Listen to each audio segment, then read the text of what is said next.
Hi guys, first of all we need to commend the business owner John Hayes, who bravely tackled the Southport suspect during the attack and sustained injuries as a result. Nothing should take away from his courage. However, it doesn't mean what he has to say after that should be accepted as fact.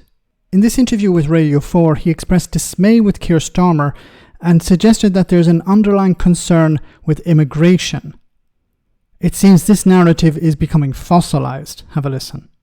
I actually don't think that the trouble in the riots has got anything at all to do with the Southport stabbings. There appears to be a strong undercurrent of discontent for some time about the levels of immigration, and this is just a catalyst or a trigger, but I don't think it's the root cause. And I'm not particularly politically motivated, but I do get dismayed when I hear Keir Starmer and Yvette Cooper talking about, the police are going to come down with the full force of the law, etc., on these people. But they're not actually talking about the root cause, and they need to start listening and understanding that they need to address the cause rather than the symptoms. Putting these guys in prison isn't going to deal with the sort of core issues. As I say, don't condone the violence, but there's an awful lot of unhappy people in this country at the moment that want something to be done, and I don't think until they start to address that, the government start to address that this problem's going to go away. Okay, he's right when he says that there are a lot of very upset people, very disappointed people in society. But first of all, you need to put the ones who are breaking the law into prison. Okay, that's the first step. And then you deal with the underlying problem. Now, of course, the narrative seems to be the underlying problem is immigration. But immigration is not the underlying problem. There's a cost of living crisis. There's an NHS on its knees. There's a lack of housing. Now, of course, the previous government, instead of actually taking responsibility for these things, offloaded it onto immigrants. Well, there are too many immigrants coming in. If we bring down immigration, we'll be able to fix all of these problems. It was a scapegoat. They were responsible for housing. They were responsible for the NHS. They were responsible for schools, whatever. But instead of actually taking responsibility, they blamed immigrants because it was easier. It's easy to blame people who have no voice, who have no money, no influence, no power. It's easy to blame them. We've seen it for decades.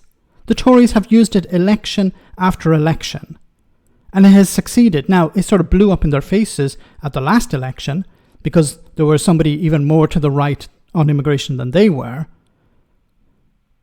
But if you want to deal with the core issues, the people are upset at the moment. Yes, they are. They're upset about a cost of living crisis. What a government should be doing is saying, look, the reason we're all in this mess is because of the Conservatives and their policies. We have to fix those. Now, Labour need to improve the quality of life of people, because if you take this anger away, people will be less likely to support the far right in attacking immigrants. But that has to happen.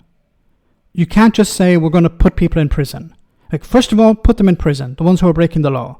But after this, Labour need to grow the economy. They need to start making people's lives better, making people less depressed, less angry, less upset, less despair.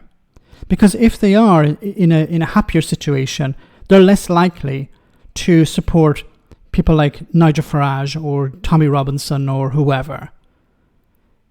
See, the reason the far right are able to exploit this is because people are upset. People are saying, look, I can't get on the housing ladder. I can't get a GP appointment. My school is full. Why don't we have enough teachers? Why don't we have enough doctors, GPs, doctors, nurses, whatever?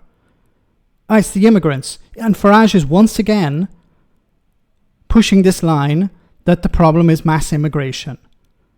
He used it in 2016 for the referendum on Brexit, and he's back using it again.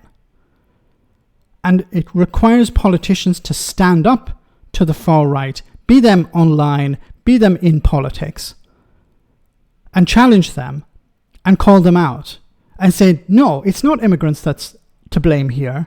It's the previous government. But not just blame, but fix the situation. Let me know in the comment section, guys, what you think. As always, your comments are greatly appreciated. Thanks a lot.